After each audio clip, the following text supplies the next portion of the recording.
जन्नत, आपको नहीं लगता कि मुझे एक्टिंग क्लासेस लेनी चाहिए? नहीं। अस्सलाम वालेकुम ख़वातीन हज़रात, मैं हूं आपका मेज़बान सुमैर। तो आज के नए प्रोग्राम में हम आपको खुशामदीद कहते हैं। दोस्तों, अभी रिसेंटली जन्नत मिर्ज़ा का एक पॉडकास्ट आया और उस पॉडकास्ट की वजह से मैं ये समझता हूं कि जन्नत मिर्ज़ा ने अपनी इज्जत गंवाई है, क्योंकि एक आपको नाम, इज्जत, शोहरत सब कुछ मिला होता है और उसके बाद जब आप किसी के पॉडकास्ट में जाने के लिए उसे खुद रब्ता करते हैं और बार बार कहते हैं कि हम आपके पॉडकास्ट में, आपके प्रोग्राम में आना चाहते हैं, तो फिर उस प्रोग्राम में आने के बाद अहमद अली भट्ट सामने बैठकर बार बार कह दे इन्होंने खुद रब्ता किया था, इन्होंने खुद रब्ता किया था, इन्होंने खुद रब्ता किया था। Management reached out because they asked they wanted to be on the podcast. आज she's asked to be here and she's prepared to face the excuse me सवाल। अब बार बार पापा कुटनी की तरह अगर उन्होंने ये बात कर दी तो इसका मतलब ये हुआ कि जन्नत मिर्जा, जो कि पाकिस्तान की सबसे ज्यादा फॉलोअर रखने वाली टिकटॉकर हैं, उन्होंने अपनी इज्जत गंवा दी। और उसके बाद उस प्रोग्राम में उन्होंने क्या क्या बातें और क्या क्या सवाल और जवाब किए,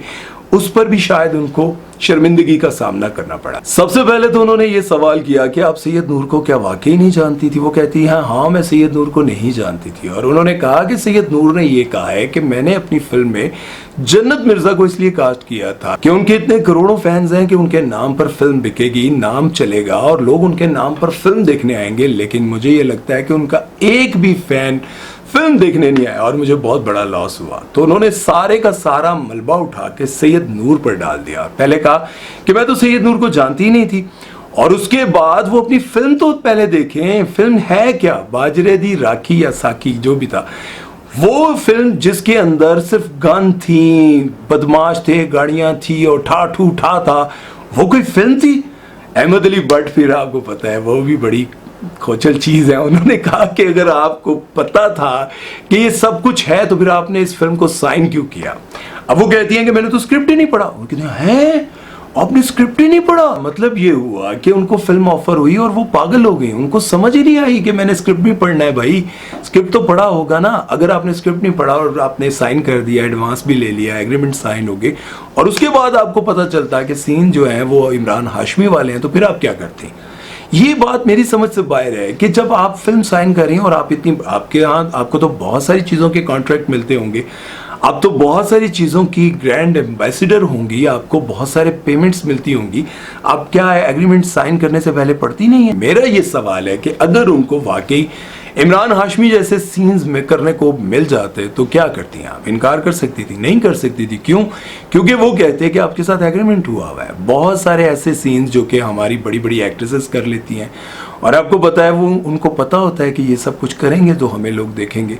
आपको पता है कि हमारे यहाँ बहुत सारे फिल्में फ्लॉप हो जाती हैं लेकिन आइटम सॉन्ग हिट हो जाते हैं, और बहुत सारी एक्ट्रेसेस नहीं करती, लेकिन कुछ हैं जो कहती हैं कि हमें मिले हम कर लेंगे, क्योंकि उनको फेम चाहिए होता है। इसी तरह से आपको जब फिल्म ऑफर हुई तो आपने वो फिल्म तो कर ली, लेकिन आप ये कह रही हैं कि मुझे तो पता ही नहीं था कि फिल्म के अंदर है क्या।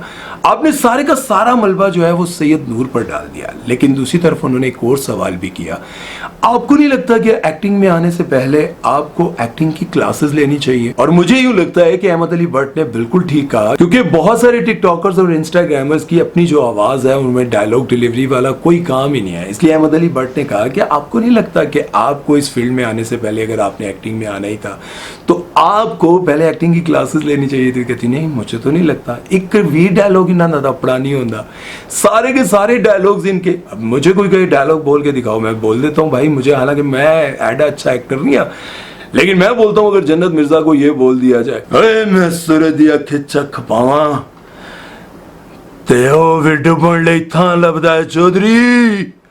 अब ये डायलॉग अगर जन्नत मिर्जा को कहे, आप बोल के दिखाएं, तो क्या वो बोल लेंगी? मेरी आंखों में तुम्हारे चेहरे के सिवा आज तक कोई और चेहरा बसा ही नहीं। मैंने अपनी जिंदगी में हमेशा सिर्फ तुम्हें चाहा है, तुमसे मोहब्बत की है। वो अलग बात है कि मैं तुम्हारे दिल में अपनी जगह नहीं बना पाया। वो अलग बात है कि मैं तुमसे जीत नहीं पाया। मैं हार गया, सच्ची मोहब्बत करके भी हार गया। इसलिए आज मैं तुम्हें छोड़कर बहुत दूर चला जाऊंगा। और याद रखना, फिर कभी लौट के नहीं आऊंगा, कभी लौट के नहीं आऊंगा। ऐसे डायलॉग वो बोल सकती है।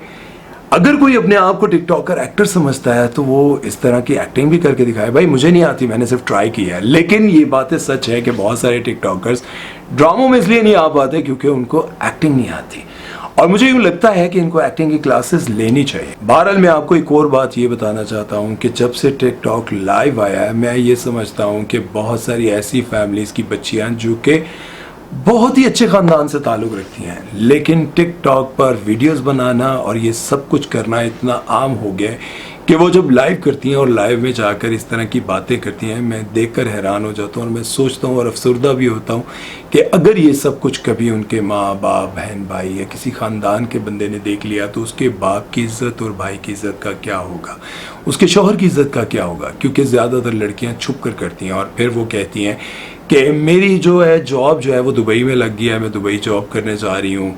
और कभी कभार तो वो कहती हैं कि अपने माँ बाप को राज़ी कर लेती हैं कि कॉलेज का ट्रिप जा रहा है, यूनिवर्सिटी का ट्रिप जा रहा है, मेरे ऑफिस का ट्रिप जा रहा है, और वो घर से इजाज़त लेके दुबई पहुँच जाती हैं और दुबई फिर वो वापस नहीं आती क्योंकि वहाँ जाने के बाद वो एक ऐसी दुनिया में खो जाती हैं जहाँ पर उनको पैसा ढेरों मिलता है। इतना पैसा वो कमाती हैं, लाखों नहीं करोड़ों रुपया कमाती हैं, लेकिन अपने माँ बाप, बहन भाइयों की ज़िंदगियों को बर्बाद करके तानों में घुसेड़ कर मतलब वो सारी ज़िंदगी जो उनकी है ना वो तानों में गुजर जाती है, लेकिन वो अपनी ज़िंदगी अय्याशियों में गुजारी होती है और वो समझती है कि क्या मैं अपनी सारी आसाइशें छोड़कर आपकी गुर्बत वाली ज़िंदगी में आ जाऊँ, ऐसे जीऊँ।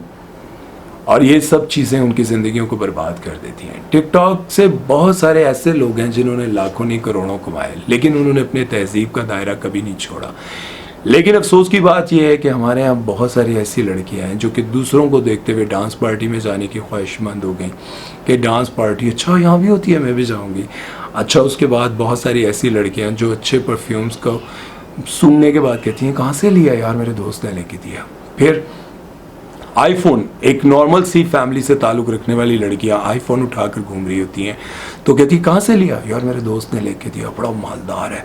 यही चीज़ें लड़कियों को फिर उस तरफ ले जाती हैं कि उनकी ज़िंदगियां बर्बाद हो जाती हैं और वो समझती हैं कि हम अपनी ज़िंदगी में अपने पैरों पर खड़े हो गए हैं। क्या बोलो यार, ये पैरों पर खड़ा नहीं होना होता। अगर आपने किसी को लूट कर, किसी को धोखा देकर, किसी के साथ टाइम स्पेंड करके आईफोन या ये चीज़ें ले भी ली तो मैं ये समझता हूँ कि आपने अपने आप को बेच कर लिया है, और जो चीज़ें खुद को बेच कर ली जाती हैं वो हलाल नहीं होती। उम्मीद है कि मेरी वीडियो आप लोगों को समझ आई होगी कि मैंने शुरू कहाँ से किया और एंड कहाँ पे किया। बेसिकली मेरा एक पैगाम था जो कि मैं आप सबको देना चाहता था। अपना ख्याल रखिएगा, दुआओं में याद रखिएगा। सुमैर चौधरी को दीजिए इजाज़त। अल्लाह हाफ़िज़।